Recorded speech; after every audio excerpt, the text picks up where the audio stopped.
Livre des Actes, chapitre 16. Et il arriva à Derbe et à Lystre.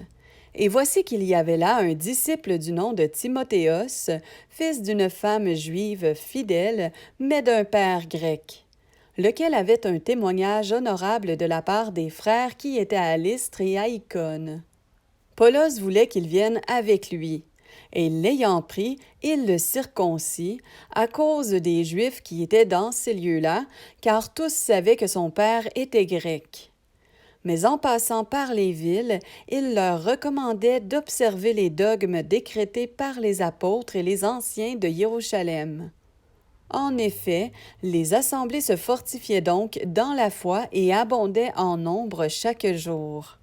Mais lorsqu'ils eurent traversé la Phrygie et le pays de Galatie, ayant été empêchés par le Saint-Esprit d'annoncer la parole en Asie, arrivés près de la Mysie, ils essayaient d'aller en Bithynie, mais l'Esprit de Yéhoshua ne le leur permit pas. Mais ayant passé la Mysie, ils descendirent à Troas. Et une vision apparut à Paulos pendant la nuit. C'était un homme macédonien qui se tenait là, le suppliant et disant « Passe en Macédoine et secours-nous ». Et dès qu'il a vu la vision, nous avons immédiatement cherché à partir pour la Macédoine, concluant que le Seigneur nous appelait à les évangéliser. Embarqués donc à Troas, nous avons pris un trajet direct vers Samothrace et le lendemain vers Néapolis. Et de là à Philippe, qui est la première ville de cette portion de la Macédoine, une colonie. Et nous avons séjourné quelques jours dans cette ville. Le jour du Shabbat, nous sommes sortis hors de la ville, près d'une rivière où l'on avait coutume de faire la prière. Nous nous sommes assis pour parler aux femmes qui s'y étaient assemblées. Et une certaine femme, du nom de Lydia, marchande de pourpre de la ville de Thyatire, était une femme adoratrice d'Élohim, et elle nous écoutait. Et le Seigneur a ouvert son cœur afin qu'elle soit attentive aux choses dont parlait Paulos. Mais après avoir été baptisée avec sa maison, elle pria en disant « Si vous me jugez fidèle au Seigneur, entrez dans ma maison et demeurez-y. » Et elle nous contraignit par d'instantes supplications. Or il arriva que, comme nous allions à la prière, une jeune esclave qui avait un esprit de Python et qui, en devinant, procurait beaucoup de profit à ses maîtres, est venue à notre rencontre.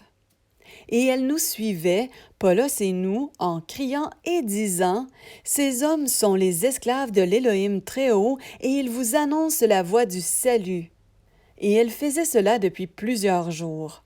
Mais Paulos, fatigué, se retourna et dit à l'esprit « Je t'ordonne, au nom de Yéhoshua Machia, de sortir d'elle. » Et il sortit à l'heure même. Mais ses maîtres, voyant que l'espérance de leur profit s'en était allée, se saisirent de Paulos et de Silas et les traînèrent à l'agora devant les magistrats. Et les ayant amenés au stratégos, ils dirent « Ces hommes, qui sont juifs, troublent notre ville et ils annoncent des coutumes qu'il ne nous est pas permis de recevoir ni de pratiquer à nous qui sommes Romains. » Et la foule se souleva aussi contre eux, et les stratégos, ayant fait déchirer leurs vêtements, ordonnèrent qu'ils soient battus de verges.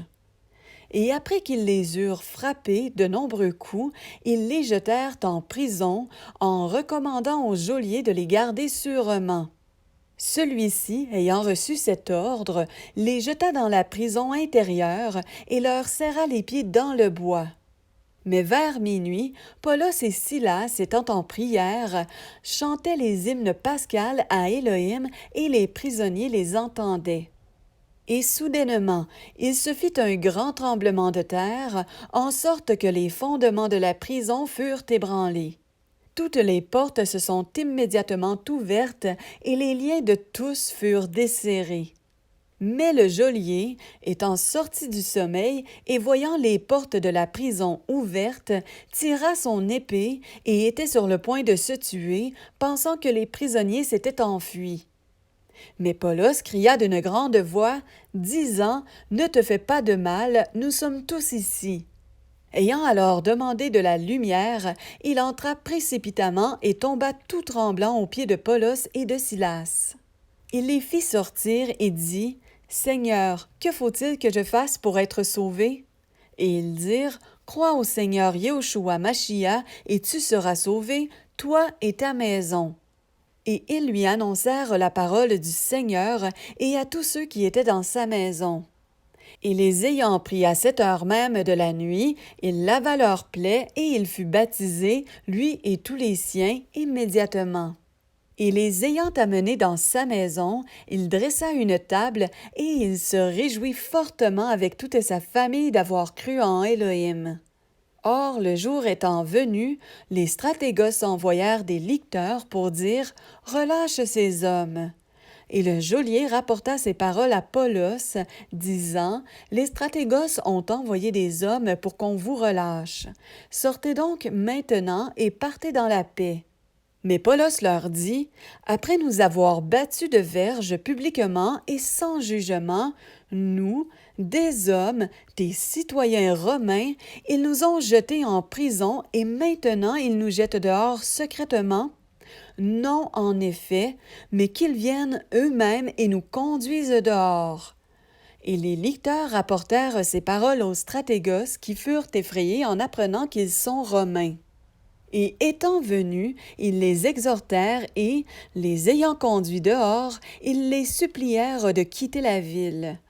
Mais étant sortis de la prison, ils entrèrent chez Loudia et, après avoir vu et consolé les frères, ils partirent.